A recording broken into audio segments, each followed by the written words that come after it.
All right, we are live following Game 6 of the World Series. The Blue Jays lose 3-1 to the Los Angeles Dodgers. And I just realized I have the wrong picture in here, so I'm going to remove that and put in the right one. I'm sorry for that. That is slightly unprofessional. It was a tough game, and I think that there we go. We got the right one in there. There's Yamamoto, the man himself, the guy that absolutely terrorized the Blue Jays. Tonight, he was, frankly, untouchable. I guess one run over 6 innings is not quite untouchable, but it was as close to that as you can get. He was 6 innings pitched, 5 hits. Just 5 hits for the Jays. Only gave up 1 earned run, 1 walk, 6 strikeouts. He was filthy. He was honestly just as good as he was in Game 2 when he threw a complete game against the Blue Jays there. And it was disappointing to see the at-bats. I thought the at-bats were better for the Jays this time than in Game 2. Obviously, not much more success. You're able to chase him after 6 innings, which was huge. And we saw it in the 9th there, like getting into that bullpen. Like, you're right there as soon as you do that. And obviously, once my co-host gets in here, we're going to break down that 9th inning that really felt like it had a bigger moment in store for us, especially after the first 2 were able to reach. They chase Sasaki, and then they bring in tomorrow's supposed starter, Tyler Glasnow. And obviously, he gets the job done. Gets a big double play ball. Some questionable base running from Addison Barger in the end there. Chris said, brutal way to end it. Yamamoto's a machine. And there's going to be lots of Yamamoto talk for all you fiends. If you're watching this instead of enjoying your Halloween night, good for you, because you're a real baseball sicko, a real baseball diehard. Oh, man, just really disappointing all the way around. Felt like in that 9th inning, obviously the 2 guys get on base. Kirk that hit by pitch, Miles Straw pinch running, and then Addison Barger hits a ball to the wall, gets lodged at the base of the wall.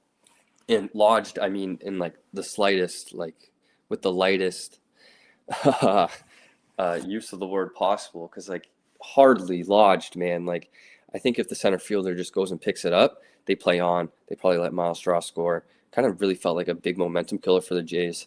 But really, like, you can't be that upset about that. Like, you had 2nd and 3rd and none out, and you didn't score. It was only the 2nd time that they had back-to-back base runners on all night. The first time was, oh man, I'm sorry. This is a tough moment. We're gonna bring in Jesse Burrell here. Help me out, Jesse. Help me feel a little bit better about the way that ended and just the way that game went in general. First, just a mic check. Can you hear me okay? First of all, everything good? Yeah, you're all good. We got you. Okay, perfect. Howdy. What a gut wrench of a game there to finish when it felt like you were so low at the beginning, when being down 3-1, the nerves were so high. And then all of a sudden to get to that moment in the 9th inning when you thought just maybe history can be possible. Maybe this can happen. To have it just as quick as the rally started, to have it fall off like that was it's gut wrenching in a way. Yeah, dude, I feel sick, to be honest. Like, watching, I thought we were getting our Joe Carter moment there, to be honest. Like, yeah. When Barger hit that double, I was like, well, like, this is what the Jays do, man. Like, they get runners in scoring position and they score them. Like, they cash those runners in, they find a way. And, like, super uncharacteristic of Ernie. Well, I guess, like, kind of characteristic of, like, kind of what he does, like, swing at first pitches, look to ambush. And, like, he will pop up. Like, that's something he'll do. But, like, it was a pitch in on his hands, up and in, not a strike. Got jammed super bad, popped up to second base. And then awesome swing from Andres Jimenez, like, chased a pitch off the plate, but, like, did his job to stick it into left field. It's just like, that is just unreal positioning by the Dodgers, because, like, they know that's exactly where he's going to hit the ball if he's going to hit it. And, like, the Addison Barger base running, I can understand it. I can't get behind it, but I can understand it, because that ball goes off his of Jimenez bat, and he's like, I got to score here. I got to tie this baseball game. So I know exactly what he's thinking. At the same time, it just can't happen, right? Right. It puts Barger in a tough spot because you want him to be able to score if that ball does indeed go down, right? So he's kind of caught in the middle there. Obviously, yeah, you would have liked to seen him get back a little better, especially because the guy who was in left field, Pajes, didn't have to dive. You got under it pretty easily. So you thought maybe Barger should have been able to get back there and do that. But I will say, though, like, out of all the contact hitters the Blue Jays have in this lineup, when you have second and third, nobody outs, there are a few players you probably want more there than Ernie Clement when you just need a single or a decent ball in play, right? So I think if you're the Blue Jays, you take that scenario, like 9 times out of 10, that probably comes through. It's just, this just happened to be the one time it didn't come through. And unfortunately, this is the time you really needed it to, and it didn't happen there. Really needed it to. Like, we'd still be watching baseball right now, or the Jays would have won by now if that ball just gets down, obviously. And like, commend the Dodgers for knowing exactly where Andres Jimenez is going to hit the ball, because I don't know how many times we've seen him do that this year. That's what he does, right? So sucks. Like, we got to get in this game, but like, I think that's like that's what it's going to be. I guess like the easiest place to go to is Gausman. Like, just an unreal performance. Like, I was just looking at it. The Dodgers 146 expected batting average like throughout the game tonight. Is that good? That seems good. Well, it's really not good. Like, if you're a Dodgers fan, really good if you're a Jays fan. Held them to 3 runs. Like, oh my God, man. And like, it's just the fact that you didn't win a game when you held a team like to below a 150 expected batting average is brutal. Obviously, it's just that third inning wasn't quite as sharp. Like, Dodgers kind of got to him. What'd you see from him that you liked, didn't like? Well, it's when everybody in Blue Jays Nation is as fired up as we are to get into this game, and Kevin Gausman, who's never pitched in a World Series prior to this series starting, you thought, I don't know, could the jitters get to him? And what did he have, like 8 whiffs on that splitter within the first inning, or maybe it was the first 2 innings for Kevin Gausman? Yeah. Like, I don't think I've watched a lot of Kevin Gausman starts over these last few years. I don't think I've ever seen him throw that splitter just under the zone like that as many times as he did early in the game. I was really starting to think like we might be getting something special here from Kevin Gausman. And through the first 2 innings, it absolutely felt that way. And even the 3 runs he gave up in the third, like, it didn't even seem that bad to me. You know, there was an intentional walk sprinkled in there. Even like the pitches that were hit around didn't seem terrible.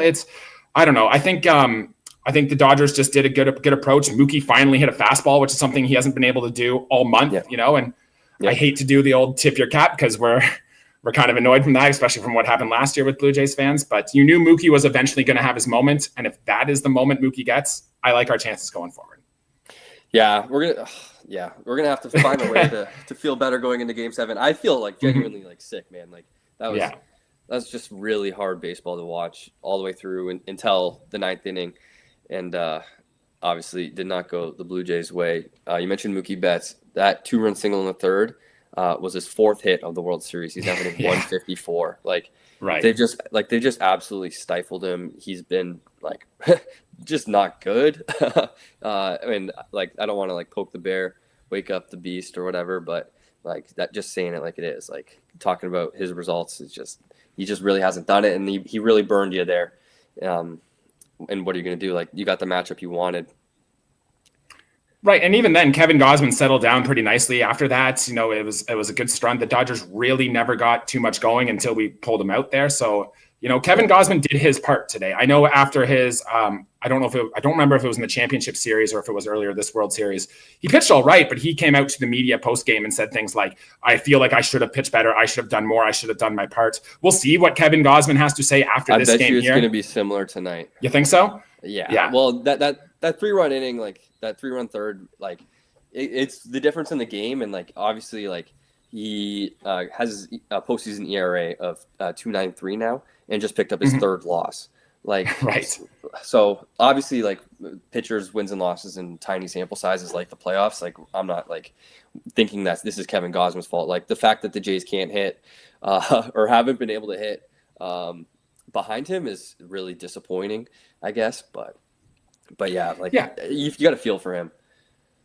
And absolutely. And like, look, this is a totally different game if the Blue Jays do end up getting some hits with runners in scoring position. Like, they were I don't know if you said it off the top, but they were 1 for 7 going into that 9th inning, and then obviously had 3 more outs with runners in scoring position during the ninth inning, right? So that's not typically how the Blue Jays have done with their bat and ball approach. They've usually been really good hitting with runners in scoring position. And I don't know if that you take that as like, it's going to be better going forward, or is this going to be like a 2-game blip? Because I think before we even look into tomorrow, the Blue Jays have got to find ways. I think the team that hits more with runners in scoring position, like it is in any baseball game, might probably be the difference of who wins this World Series and who comes so close and who falls just short.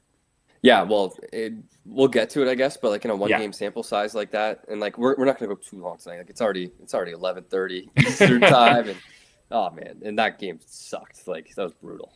But anyways, like in a one-game sample size in baseball, like literally anything can happen. Like Max Scherzer could be horrendous tomorrow and like give up 4 homers, or like who's going to pitch for the Dodgers? Like it's going to be Glasnow still, obviously, but like Ohtani opening and then Glasnow maybe that's the rumor. That's what I think as well. Yeah. Yeah. So, and like neither of those guys is like terrifying. Like you got to Glasnow and you got to Ohtani.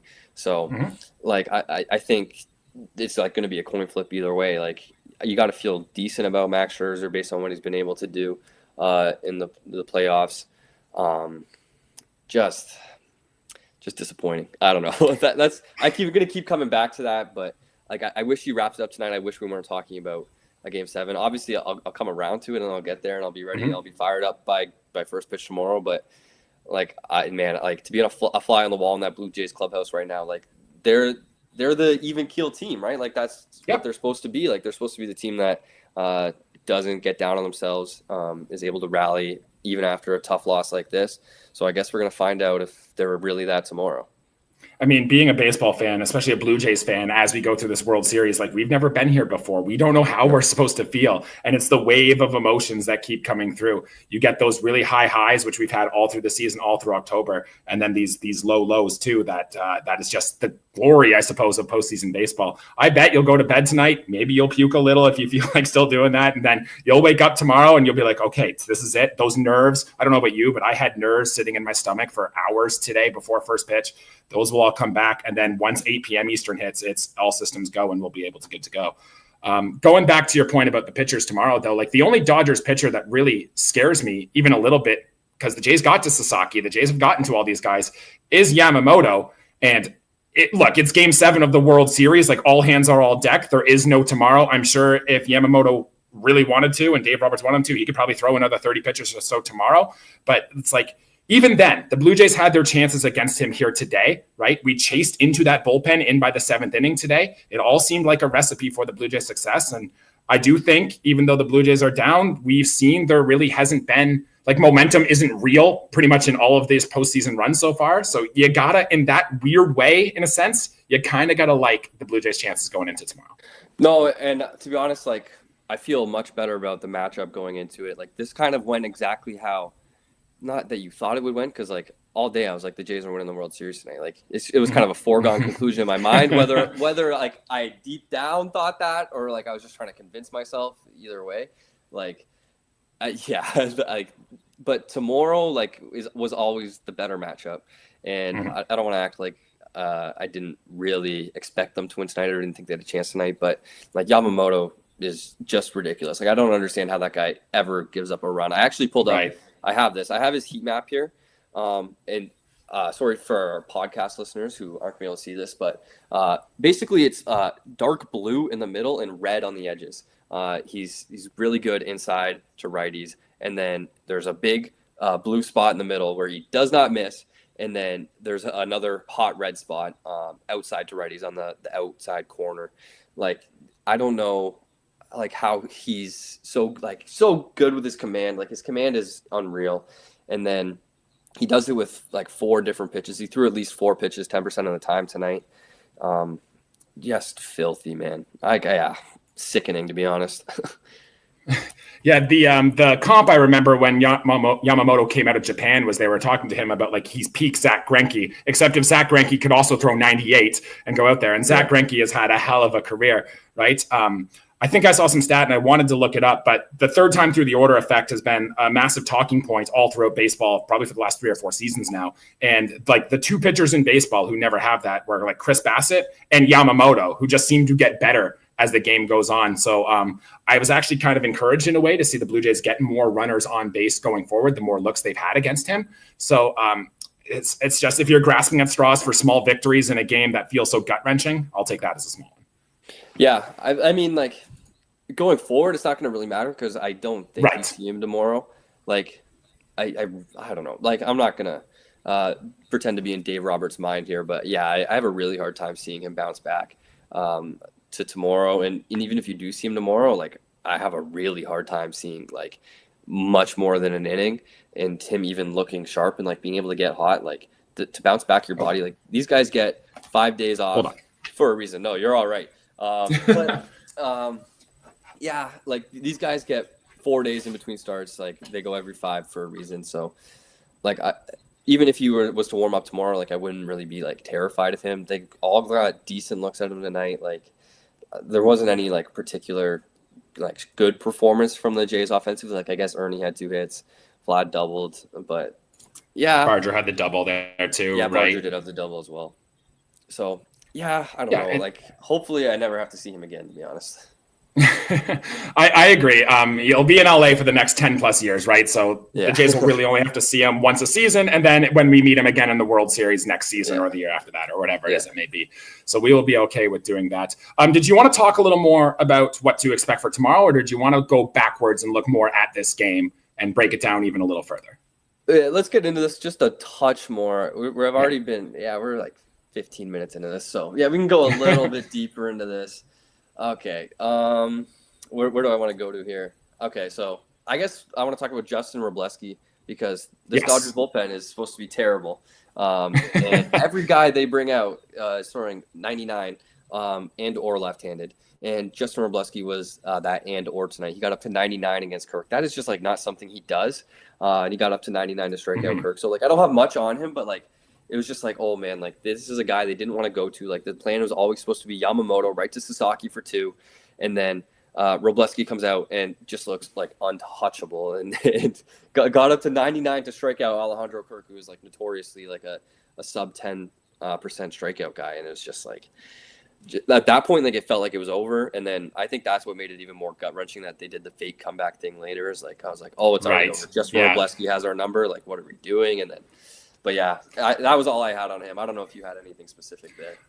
Well, when Robleski comes into the game, you're feeling a sense of relief because you got Yamamoto out of the ball game. And then Buck Martinez on the broadcast starts talking about when the Dodgers pulled Blake Snell, was it Tampa? I forget when, but Blake Snell comes out of that game and then they come in and score a bunch of runs. So Buck Martinez is setting you up for it in a little way.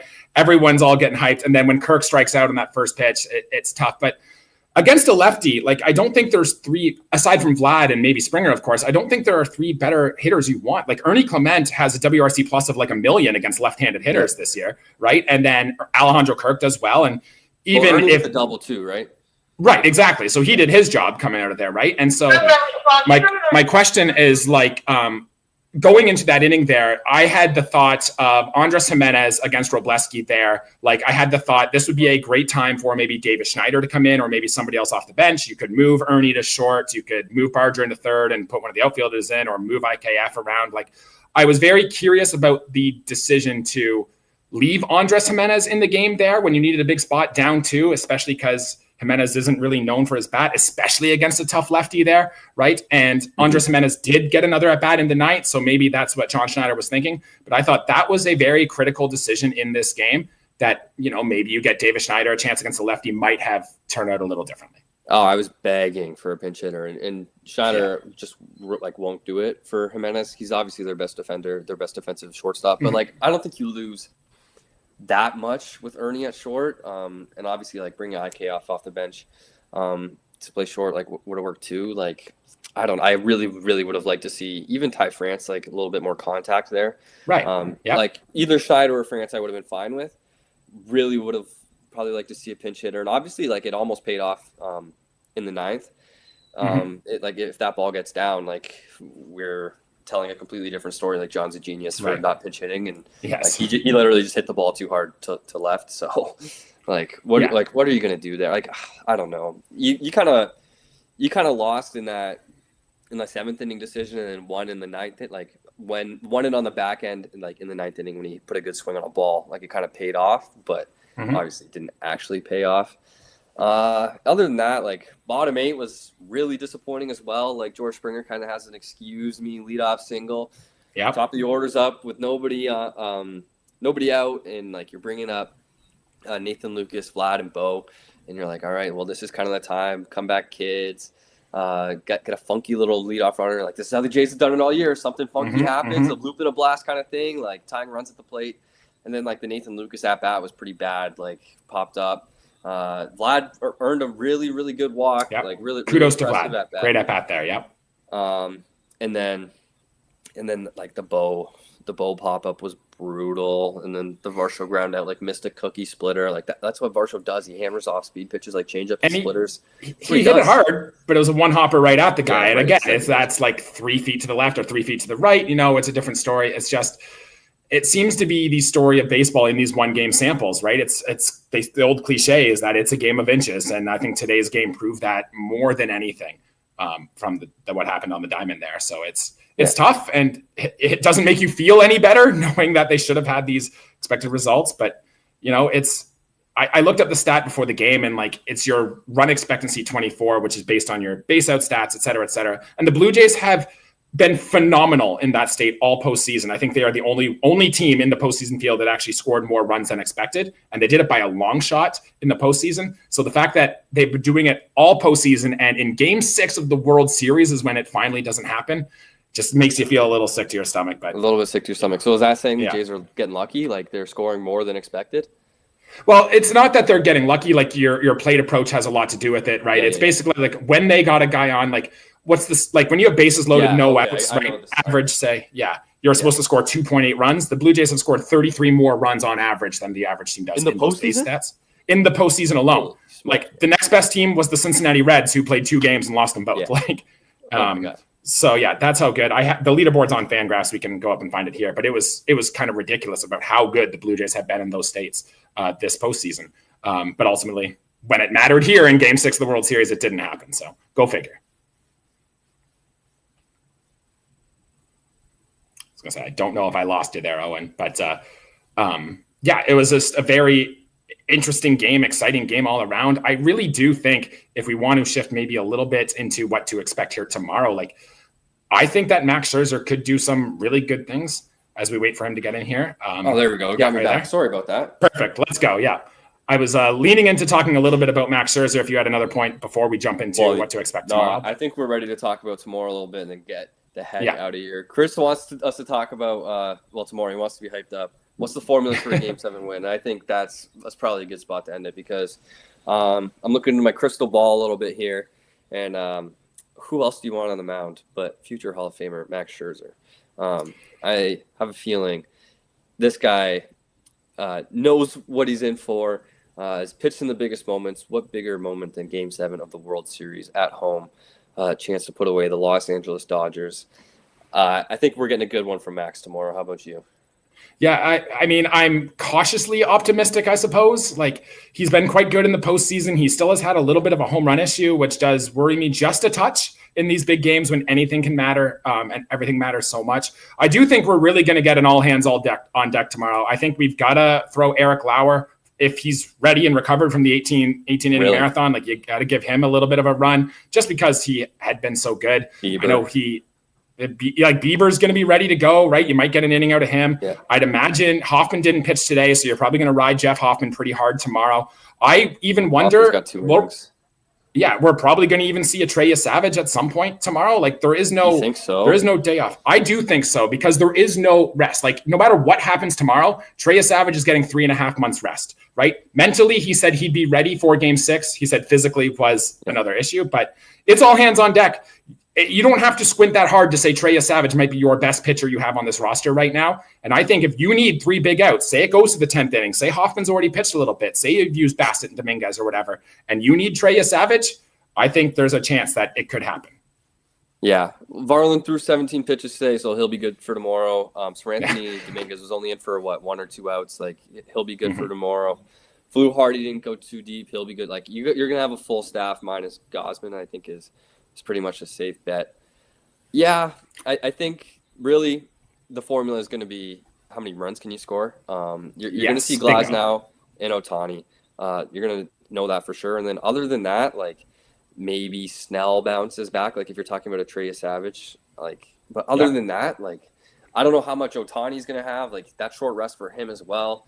And then obviously Glasnow threw tonight. So like he didn't throw much, but like it does take a lot out of you. Like for a starter, like his first start or first non-starting appearance since 2018 with the Pittsburgh Pirates. Like, so maybe he doesn't bounce back all that well from like getting hot in a hurry and then coming into this game tonight. And like obviously didn't throw that many pitches in the actual game, but you never know, right? Like maybe it'll burn them tomorrow. And if you're a Jays fan, like hopefully they come out and score 12. Like, yes, that's the thing. There is something to having to ramp up, right? And then ramp up, get in, and then kind of cool down.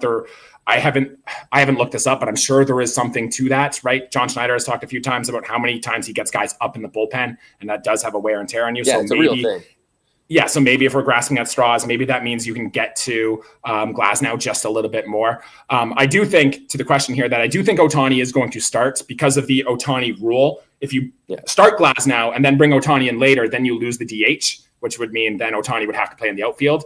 And there's a chance that happens, that Dave Roberts does do that, I suppose. But he said he didn't want to do that for this game going in. So I think if you're a betting person, which I don't advise doing, you probably go Ohtani to start the game, followed by Glasnow coming in a little later. Yeah, so I bet you it's like Ohtani once through, and then Glasnow, probably until his arm falls off, and then see what happens. So Jays have gotten to Glasnow in the past. I couldn't find their overall numbers against him, but like I think going into game, what did he start? Game 4, game 3. I think game 3 started. Like it was like a 6-something ERA all time, and then he gave up 4 in game 3. 2 of those were unearned, but either way, like you got to get those runners on to get unearned runs. Anyways, so like you feel a lot better about the game 7 matchup than you do about the game 6 matchup. And what has this Jays team done all year except for win games when their backs against the wall, right? Yeah, exactly. And that gives you hope. For what it's worth, I just looked it up. Tyler Glasnow has a 5.82 ERA in his career against the Blue Jays. Now, a lot of that came in like 2018, 2019 when he was with the Rays. Yeah. And his last 2 starts with the Dodgers, 6 innings, 1 earned run, 5 2/3, 2 earned runs. Like it's been good, but it's, he's beatable, he's gettable, and the Blue Jays can do that. Yeah, and it's a guy you've seen a lot of. You know exactly what's coming. Getting in on that trajectory machine all night. Well, maybe to get some good sleep. I don't know how to. Yeah, that seems important for a game. I don't know how to act for a game 7 of the World Series, man. Like tomorrow's going to be a long day, and then once that baseball game starts, like once first pitch gets thrown, like the nerves will calm down, and like I'll be able to sit back and focus on the game. But like leading up to it, like I don't know if I'm going to sleep much tonight, man. Right. And your typical keys to the game are going to be everything the Blue Jays have done all year. It's when you get a guy on base, you got to move him over. You got to find a way to bring him in. You got to do the smart things. If you have, say, a relay, make sure you hit your cutoff man, throw to the right base. Can't be making outs on the bases. It's the little stuff that people who have watched baseball their whole life already all know about, but it's never more fundamental because the last thing you can have is like you can't lose this game because a guy got picked off first base or a guy drops a routine fly ball. Like those are absolute non-negotiables. Or a guy gets picked off on a double play on a fly out to left field. Yes, I've seen that one before. Yeah, that cannot happen going into game 7. So everyone's got to be locked in right from the get-go. I think the Blue Jays have been pretty good at like kind of clearing out the noise and focusing on what they need to do on the field. But if there's ever a time to lock in and get this done, it's going to be tomorrow. Yeah, and I think we're going to see the white panel hats and blue jerseys again tomorrow, and those have usually been a pretty good combination as well. Last time Jays played in Game 7 also went pretty well, so you don't feel good right now, but I think tomorrow, like you got to like your chances. I like our guys, man. Like it's the bounce back team. Like, yeah, I think obviously there's no like real baseball analysis behind this other than just pure vibes and hope. Trying to convince myself, but I think like. You gotta like their chances tomorrow, and I like the team, and I think they're gonna get it done. To be honest, I mean, you've come this far, you might as well just finish the job, right? And look, pressure is on the Dodgers. Like, let's think about it. Nobody thought the Blue Jays would be here, right? We were a 74-win team last year. I mean, we thought they'd be here. Spring training told us everything we needed to know, that we were going to carry this all the way through the regular season. But it's the pressure is on the Dodgers here, right? They're the team who's invested in like every free agent here. They're the one who's who has this dynasty, quote unquote, if you will, to get there, to do this, right? They're the ones who the pressure is all on. We're just here, off vibes and hope, right? And, it's Halloween, spirits are high today or something like that. Like the vibes are higher than they're ever going to be. And maybe, just maybe, they'll fall in the Blue Jays' favor. All right, man. That's all I've got if you're good to get out of here. I'm good to get out of here. I got a lot of Jays in 30 to watch. I got to watch all the John Schneider press conferences, as has been tradition after every single one of these games here. So I will get off and do just that. All right. Thanks for joining me, Jesse. I've been Owen Hill, joined by Jesse Burrell. Thank you to everybody who tuned into Jay Center's instant reaction live stream following Game 6 of the World Series. Unfortunately, the Blue Jays fall 3-1. But we will be here tomorrow night to hopefully celebrate with you guys. And hopefully Game 7 brings us a little bit better result. We will talk to you guys then. Thanks so much. Peace.